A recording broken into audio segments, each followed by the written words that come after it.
เป็นลูกผู้หญิงในทรมานพี่น้องถ้าผู้ใดเป็นลูกผู้หญิงแล้วปวดเวลาเป็นรอบเดือนประจำเดือนปวดก็คือว่าเป็นผู้หญิงที่สุขดีค่อยนะ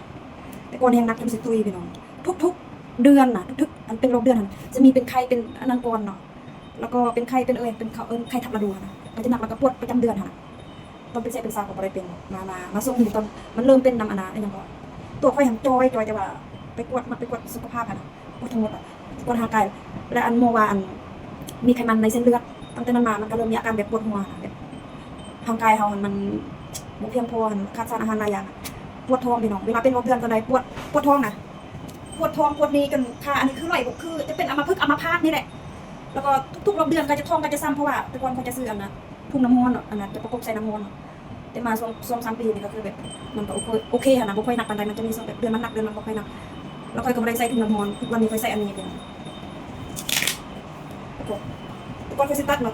มันเสียเนาะก็มีกระปวดมันจะเป็นแบบนี้อยู่ฟาร์มาซีพี่น้องต้มน้ำมันใส่มันระบบมันซ้ำเนาะก็เลยใส่ตัวนี้คิดนะท้องน่ะดีน้ำห้อนของเขาต้มเนาะเขาใส่บะโดนชั่วโมงนึงมันจะหายอันนี้มันจะอยู่น้ำเขาทำตลอดแล้วก็ตัดอันนี้แล้วถ้าเขาใส่มันจะเสียมันจะอันนั้นเขามันจะไปเดี๋ยวไปสติดให้มันเดี๋ยวเขาใส่เนี่ยอันนี้เขาจะใส่จะใส่ก็ต้องกดเต็กขนาดเอาไว้เลยมันจะปวดแค่นี้แต่ว่าเขาจะต้องกินหมดเราทงเนี่ยเป็นผู้หญิงนี่คือปวดรอบเดือนคือว่าโชคดีที่สุดสำหรับคอยหันคอยคิดนะเพราะเป็นผู้หญิงแต่ว่ามันทรมานแล้วก็เม่นหันเป็นลายเนาะอันพอได้กินข้าวทานได้ฟังวิดีโอก็ขอโทษขออภัยวันหนึ่งคอยหันเปลี่ยนผ้าทำไมหัน6-7 แปดคนน่ะ6-8ก็มีวันหนึ่งแต่ว่าเดี๋ยวนี้คอยมาใส่แบบอันนี้เนาะเนาะอะไรคือเป็นเพื่อนนี่แหละแต่สำหรับคนที่เป็นรอบเดือนเนาะมันใส่ดีเนาะก็ต้องใส่วันหนึ่งก็2-3วันในไลน์ก็4วันนี้ว่าให้มูฟังหันนะเป็นยังคอยจะบอกว่าเป็นผู้หญิงบุปผอันประจำเดือนหันมันโชคดีหันคอยมีมูหลายคนมูทุกคนอาจจะมูดีนะ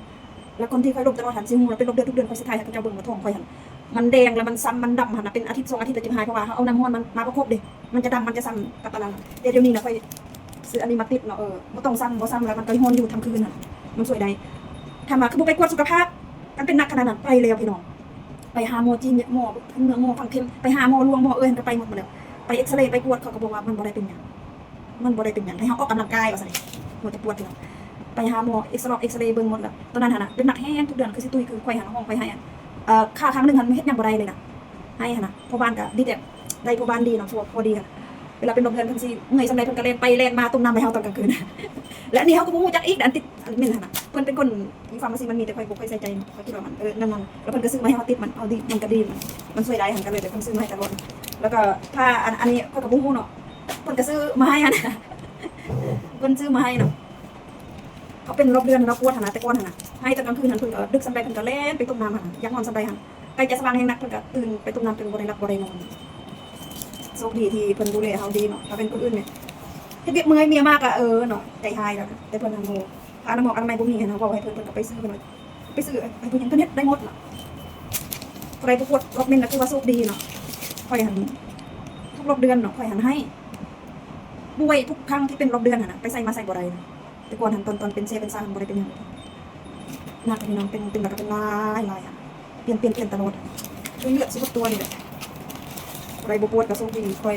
เป็นคนที่โชคลายก่อนปวดรอบเมนปวดมินปวดท้อง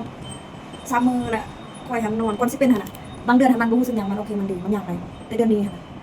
ก่อนมันสิมาหันซ้ำมือหันก็เป็นใครแล้วไปนิดยังบ่ได้เลยมาแล้วก็หนักเนาะป่วยยังอยู่ในบ้านก็ยังบ่ได้กระเพกขนาดยานเลยคือคนปวดท้องนี่แหละเอาเลยยาวจมตลอดเดือนนี้คอยลึกๆในใจเขาบอกว่า